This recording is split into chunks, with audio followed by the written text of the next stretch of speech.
നമ്മൾ മറ്റുള്ളവരോട് kind ആവാറുണ്ട്, compassionate ആവാറുണ്ട്. എന്നാൽ നമ്മുടെ കാര്യം വരുമ്പോഴും ആ ഒരു അതേ കൈൻഡ്നെസ്സും കമ്പാഷനും ഒക്കെ നമ്മളും അർഹിക്കുന്നുണ്ട്. പ്ലാനിൽ നിന്ന് ഒന്ന് ഡീവിയേറ്റ് ചെയ്ത് പോകുന്നത്, ഒരു ദിവസം പഠിക്കാത്തത് ഒന്നും ഒരു പ്രശ്നമേ അല്ല. നിങ്ങൾ മക്കളെ ധൈര്യമായിട്ട് തിരിച്ചു വായോ, ആ പ്ലാൻ ഫോളോ ചെയ്യാനായിട്ട് ശ്രമിക്കൂ. 1, 2, 3, 5, 10 വട്ടം പ്ലാനിൽ നിന്ന് ഡീവിയേറ്റ് ചെയ്ത് പൊക്കോട്ടെ. പക്ഷെ തിരിച്ചു വരാൻ നിങ്ങൾക്ക് സാധിക്കുമെങ്കിൽ അത് നെറ്റ് എക്സാമിനെന്നല്ല, ലൈഫിൽ തന്നെ വിജയിക്കാനും പ്ലാനുകൾ ഇംപ്ലിമെൻ്റ് ചെയ്യാനും പ്ലാൻ ചെയ്താലും നടപ്പിൽ വരുത്താനുമുള്ള ഏറ്റവും ബെസ്റ്റ് മെത്തേഡാണ് ഡീവിയേറ്റ് ചെയ്യുന്നത്. സ്വാഭാവികമാണ്. തിരിച്ചു വരുന്നതാണ് വിജയികളുടെ ലക്ഷണം. രണ്ടാമത്തെ ഒരു കാര്യമാണ് ഷോർട്ട് സൈറ്റഡ്നെസ്. എനിക്ക് ഈ കണ്ണാടി വെച്ചിരിക്കുന്നത് ആ അസുഖത്തിനാട്ടോ. പക്ഷെ നമുക്ക് ലൈഫിലും അതേ പ്രശ്നമുണ്ട്. നമ്മളൊരു പ്ലാൻ പ്രിപ്പയർ ചെയ്യും, ലോങ് വിഷനൊക്കെ സെറ്റ് ചെയ്യും. പക്ഷേ നമ്മുടെ അടുത്തുള്ള കാര്യങ്ങൾക്ക്, ഇമ്മീഡിയറ്റ് ആയിട്ട് നടക്കാൻ പോകുന്ന കാര്യങ്ങൾക്ക് കൂടുതൽ വെയിറ്റേജ് അല്ലെങ്കിൽ അതിൻ്റെ കോൺസിക്വൻസുകളെ വലുതായിട്ട് കാണുന്ന ഒരു നേച്ചർ നമുക്ക് എല്ലാവർക്കും ഉണ്ട്. ഇപ്പോൾ നിങ്ങളുടെ സുഹൃത്ത് ഒരു സിനിമ കാണാൻ പോകാൻ ഇന്ന് വിളിക്കുക, അവൾ പിണങ്ങുമോ അല്ലെങ്കിൽ അവൻ പിണങ്ങുമോ, അല്ലെങ്കിൽ ഇന്ന് പോയിട്ടുള്ള ആ എൻജോയ്മെൻറ്റ് നഷ്ടമായി പോവോ, എൻജോയ് ചെയ്യാനുള്ള ആ ഓപ്പർച്യൂണിറ്റി കളയണോ എന്നോർത്ത് 6 മാസം കഴിഞ്ഞുള്ള നെറ്റ് എക്സാം അല്ലെ JRF കിട്ടിയിട്ട് കിട്ടാൻ പോകുന്ന ഫെലോഷിപ്പ് എമൗണ്ട് ആയിട്ടുള്ള 20 to 25 lakhs പലപ്പോഴും നമ്മൾ മറന്നുപോകും. അത് കാണാൻ നമുക്ക് പറ്റില്ല. നമ്മുടെ അടുത്തുള്ള എൻജോയ്മെൻറ്റിന് പ്രയോറിറ്റി കൊടുക്കും. സംഭവിച്ചു പോയിട്ടില്ലേ? നിങ്ങൾ തന്നെ ഒന്ന് ചിന്തിച്ചു നോക്കിയേ. ആ കാര്യം ഒഴിവാക്കാൻ പറ്റിക്കഴിഞ്ഞാൽ തന്നെ നമുക്ക് പകുതി വിജയം ഉറപ്പിക്കാം. നേരത്തെ തുടങ്ങുന്നത് പാതി വിജയമാണ്. ലോങ് ടേമിലുള്ള റിസൾട്ട് കാണാൻ പറ്റുന്നത് ആ പകുതിയുടെ മറുപകുതിയാണ്. നിങ്ങൾ നെറ്റിന് JRFനൊക്കെ തയ്യാറെടുക്കുമ്പോൾ കുറേ മുന്നിലുള്ള ഒരു കാര്യമാണ്. അത് എനിക്കും ചിലപ്പോൾ പറ്റിപ്പോവാറുണ്ട്. ലോങ് ടേം സക്സസിന് വേണ്ടി ഇന്ന് ചെയ്യേണ്ട ചില സന്തോഷങ്ങൾ മാറ്റിവെക്കാനോ അല്ലെങ്കിൽ ഈ ഷോർട്ട് സൈറ്റഡ് ആയിട്ടുള്ള വിഷനിൽ കാണുന്നതുകൊണ്ട് ചില കോൺസിക്വൻസ് ഒക്കെ വലുതായി കണ്ട് നമ്മുടെ ടൈമും എഫേർട്ടും ഒക്കെ അതിലേക്ക് ഡൈവേർട്ട് ചെയ്യാനോ ഒക്കെ തോന്നും. പക്ഷേ പ്ലാൻ ഫോളോ ചെയ്യണമെങ്കിൽ, ആ പ്ലാൻ നശിച്ചു പോവാതെ നമുക്ക് കണ്ടിന്യൂസ് ആയിട്ട് 6 മാസം പഠിക്കാൻ പറ്റണമെങ്കിൽ ഈ ഷോർട്ട് സൈറ്റഡ്നെസ്സിനുള്ള കണ്ണട ഉറപ്പായിട്ടും വാങ്ങി വെച്ചേക്കണം.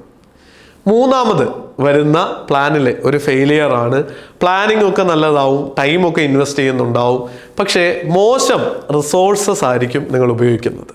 ഇപ്പം നന്നായിട്ട് കുക്ക് ചെയ്ത് നമ്മൾ പ്രോസസ്സ് എല്ലാം കറക്റ്റ് ചെയ്താലും കേടായ ഇൻഗ്രീഡിയൻസ് ആണ് ഉപയോഗിക്കുന്നതെങ്കിൽ ഫൈനലായിട്ട് നിങ്ങളുടെ എൻഡ് പ്രോഡക്റ്റ് കഴിക്കാൻ കൊള്ളാത്തതായിരിക്കും അല്ലേ?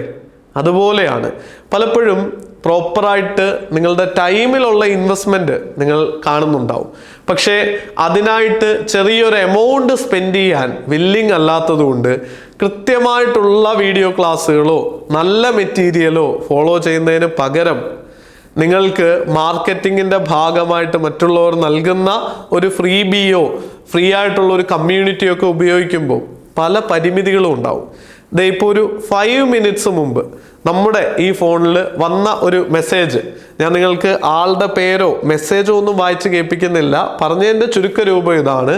പേപ്പർ 1ലും പേപ്പർ 2ലും മലയാളമാണ് ആളുടെ സബ്ജക്റ്റ്. 200 മാർക്ക് 300 വാങ്ങാനായിട്ട് പറ്റി. പേപ്പർ 1ൽ 40 മാർക്കേ കിട്ടിയുള്ളൂ സാർ. ഞാൻ കോച്ചിങ് ഒന്നും എടുത്തിരുന്നില്ല. 40% എന്നുള്ള കട്ട് ഓഫ് വന്നിട്ട്, പേപ്പർ 1ന് അങ്ങനെ ഇൻഡിവിജ്വൽ ഒരു കട്ട് ഓഫ് ഒന്നും ഇല്ല, ആൾക്ക് നെറ്റ് കിട്ടാനുള്ള സാധ്യതകളുണ്ട്.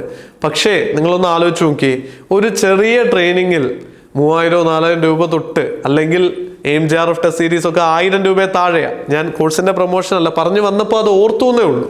അത് ഇൻവെസ്റ്റ് ചെയ്യാനുള്ള മടി കാരണം ആൾക്ക് JRF കിട്ടാനുള്ളൊരു സാധ്യതയാണ് നഷ്ടമായി പോയത്. 10-20 മാർക്ക് കൂടി കിട്ടിയിരുന്നെങ്കിൽ മലയാളത്തിൽ ഷോർട്ട് JRFാണ്. 5-10 ചോദ്യം ശരിയാക്കിയാൽ മതിയായിരുന്നു. വളരെ മിനിമൽ എഫേർട്ട് ഉണ്ട്. പേപ്പർ 1ൽ മലയാളത്തിൽ അത്രയും മാർക്ക് 160 മാർക്ക് വാങ്ങിച്ചു 200ൽ 80% സ്കോർ ചെയ്തു ആള്. പേപ്പർ 1ൽ 40% ഉള്ളൂ. പ്രോപ്പറായിട്ടുള്ള റിസോഴ്സുകൾ ഇല്ലെങ്കിൽ പറ്റുന്ന അബദ്ധമാണിത്.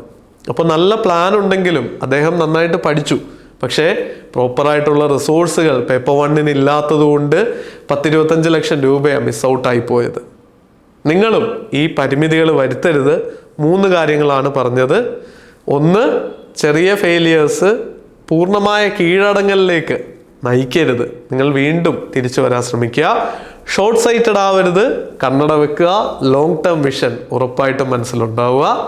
മൂന്നാമതായിട്ട് നല്ല ഇൻഗ്രീഡിയൻസ് ഉപയോഗിക്കുന്നത് പോലെ നല്ല റിസോഴ്സ് ഉപയോഗിച്ച് നിങ്ങളുടെ ടൈം ഇൻവെസ്റ്റ് ചെയ്യുന്നതിനോടൊപ്പം അതിനേക്കാളൊക്കെ ചെറിയ സിഗ്നിഫിക്കൻസ് ആണ് പണത്തിനുള്ളത്. ആ ഇൻവെസ്റ്റ്മെന്റ് കൂടി നടത്തി കൃത്യമായിട്ട് പഠിക്കുക. വിജയം നിങ്ങളോടൊപ്പം ഉറപ്പായിട്ടും ഉണ്ടാവും. All the best.